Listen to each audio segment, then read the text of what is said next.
It's been 7 long weeks, and tonight the family of a missing 20-year-old is hoping a new lead provides some answers. Toni Anderson's father joined several of her friends at a prayer vigil in Kansas City tonight. 41 Action News reporter Josh Helmuth was also there. He's joining us live from the Northland, where Toni was last seen. And Josh, a tough night for Toni's dad. Yeah, and it's been a long 7 weeks for Brian Anderson as well. His daughter, Toni Anderson, last seen near this quick trip here in the Northland. Again, 7 weeks ago, almost 2 months ago already. He drove down from Minnesota yesterday to not only attend tonight's vigil, but to also pack up his daughter's belongings. He said it was very hard to do, very tough, very emotional, but also while he packed away Toni's things, he's also hoping that a possible new lead with KCPD may unpack a new clue.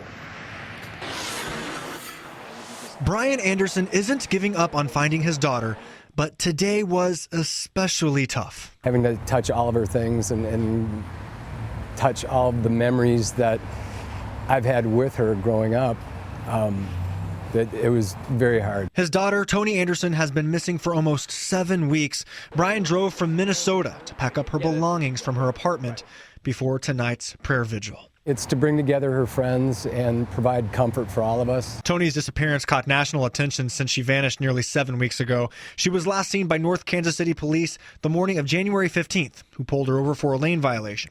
She then sent a friend a text that read, "OMG, just pulled over again." No one has seen her since. Nobody deserves this. Toni's mother, Liz Anderson, recently said she believes sex trafficking may be the most likely explanation for her daughter's disappearance. We don't know. I mean, it's one of a couple of possible scenarios at this point. Brian is hoping a new incoming lead from KCPD provides answers. They were finally able to obtain the iCloud information from Apple. So they indicated on Thursday they're still going through all of the records and information.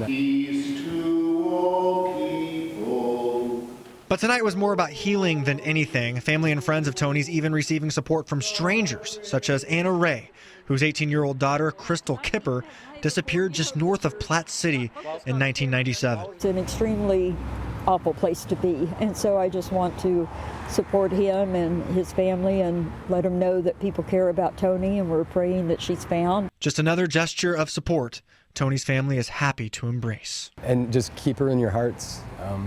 We can feel it, and it means a lot to our family. Friends of Toni Anderson also told me a friend of a friend recently paid a lot of money, a considerable amount of cash, to have Toni's picture and description across Twitter this past week and this weekend, not only in Kansas City, but El Paso, Houston, Atlanta. KCPD told me tonight they have no new information regarding the investigation, but of course, if you have any information or know someone who does, you are urged to call the TIPS hotline. In the Northland, Josh Helmuth, 41 Action News.